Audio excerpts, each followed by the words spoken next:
After having waited for 5 years, thousands of Selangor residents find that they were left with no option but to take court action against the Pakatan Rakyat state government.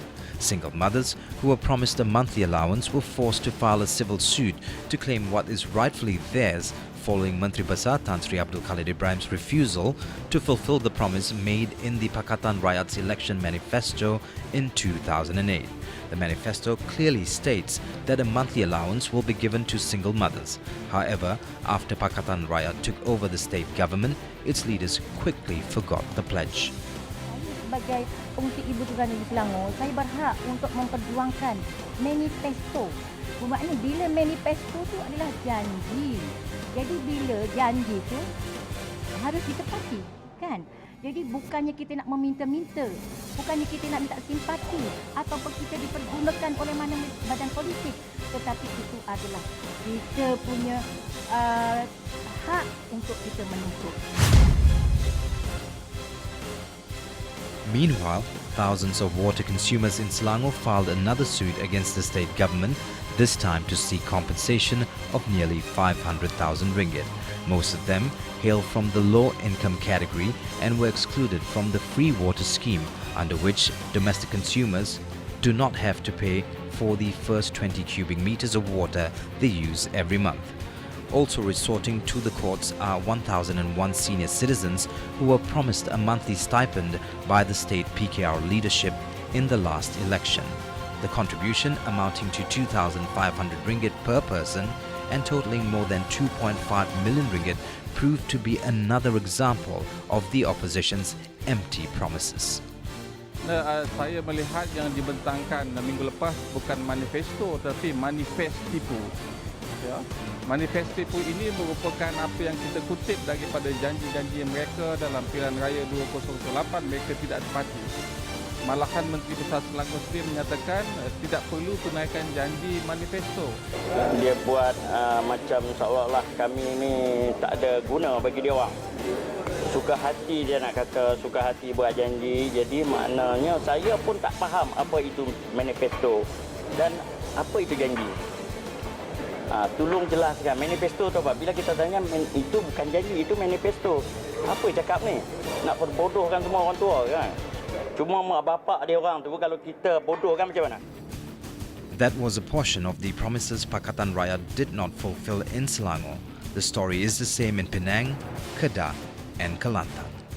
In Penang, the DAP state government led by Lim Guan Eng hastily approved the implementation of a 6.3 billion ringgit project comprising an undersea tunnel and 3 highways.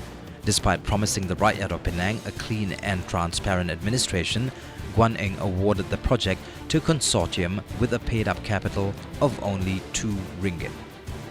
Konsortium unit BUCG Senyam Berhad telah ditubuhkan pada 5 bulan 7 tahun 2012, yang ini pada tahun lepas, tak sampai setahun lagi. Dan konsortium ini hanya mempunyai modal berbayar RM2, modal berbayar dan modal dibenarkan RM100,000. Jadi untuk satu projek yang bernilai 6.3 bilion. Jadi kita begitu heran bahawa syarikat yang ditawarkan projek ini hanya mempunyai modal berbayar RM2. Allegations of corruption and power abuse, which Guan Eng frequently hurled against others, have returned to hit him and the DAP. The irregularities were not limited to the award of the project to a 2 ringgit company. The issue also involved giving a valuable parcel of land in Penang to the developer. Ketika ini, tanah ini bernilai 2.5 bilion pada harga RM540 sekaki persegi. Dan tanah ini akan diberikan dalam tempoh 3 ke 5 tahun yang akan membawa nilai sekurang-kurangnya 5 bilion. Saya secara pribadi merasakan keseluruhan tender, tanah, jalan ni semua ni penuh dengan muslihat. Kan? Tapi saya tak faham lagi. Sampai sekarang, saya tak boleh faham. Apa sebab yang CM nak sangat buat tunnel cepat-cepat sebelum election ni? Saya pun tak faham. The mega project comprises an undersea tunnel linking Gurney Drive to northern Seberang Prai, the Gurney Drive Tun Dr. Lim Chong Yu Expressway, a bypass linking Air Hitam to Tun Dr. Lim Chong Yu Expressway, and another road from Tanjung Bunga to Teluk Bahang. The project was also strongly opposed by the Consumer Association of Penang, which criticized Guan Eng for insisting on implementing the project.